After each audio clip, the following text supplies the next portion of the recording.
সবাই ফোন কাটছিল বলে সবার ফোন জমা নেওয়া হয়েছে গাইস। হে হ্যালো এভরিওয়ান, চলে আসছি বৃহস্পতিবারের স্পেশাল ব্লগ নিয়ে। আরে আমাদের জন্য স্পেশাল জানি, আবার অনেকে ভাববে কি স্পেশাল ভাই, আমরা এরকম এই দিনটা আমরা কাউতালি করি। তো যাই হোক, পিতিয়া সৃষ্টি চলে আসছে আমাদের, আর এর ট্যালেন্ট দেখো, শুয়ে শুয়ে ওখান থেকে ফটো তুলে দিচ্ছে আর ও পোজ দিয়ে বসেই আসে। তো যাই হোক, তারপরে আমরা বেরিয়ে গেছিলাম ক্যাফেতে যাওয়ার জন্য। আর অশোকনগর ঢুকতে না ঢুকতে এত সুন্দর ফিলিংস লাগছিলো, শুধু দেখো ওয়েদারটা, মানে খুবই সুন্দর লাগছিলো। আমার যে কি ভালো লাগে এরকম ওয়েদারের ফটো বা ভিডিও ক্যাপচার করতে। তো যাই হোক, তারপরে আমরা ক্যাফেতে চলে আসছিলাম।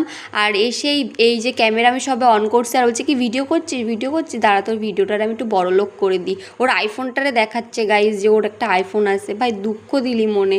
তো যাই হোক, এই জায়গায় প্রীতি কেন মন দুঃখ করে বসেছিল, ওর যে কি খারাপ লাগছে ও নিজেই জানে না।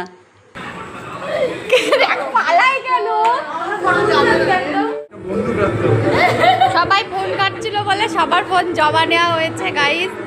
তো চলো এবার বাড়িতে যাওয়া যাক, 8টা বেজে গেছে। আর ফোনগুলো নিয়েছিল বলে বেশি কাউতালি মার্কা ভিডিও ক্লিপগুলো নিতেই পারিনি। তো যাই হোক, ব্লগটা দেখো। ও অপর্ণা অপর্ণা অপর্ণা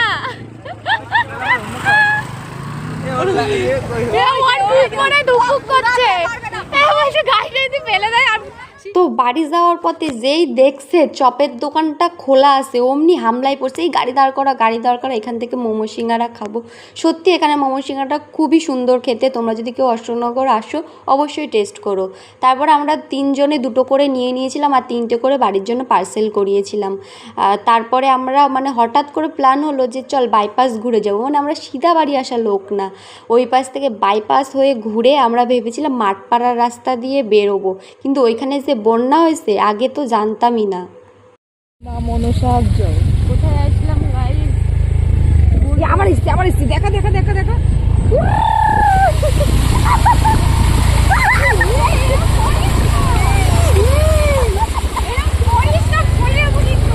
চুপ করে বস।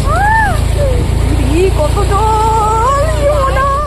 আর এরা দুটো গাড়িতে উঠে যে কী নাটক করতেছিল, মনে হচ্ছিল ফেলেই দিই, মানে এমন ভাব করছিল বলছে বাপের জন্মে প্রথম জল দেখছে গাইজ। আর আমার যে কি ভয় লাগছে, মানে পড়াটার হাতে নিয়ে গাড়ি চালাচ্ছিলাম।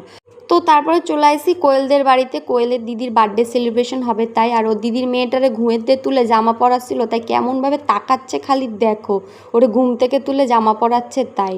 তো যাই হোক, তারপরে আমি কোলে নিয়েছিলাম ওকে একটু, আর আমার কোলে উঠে আবার ঘুমায় পড়ছে। তারপরে হলো কেক কাটিং করিয়ে তারপরে আমি বাড়িতে চলে এসেছিলাম। তো আজ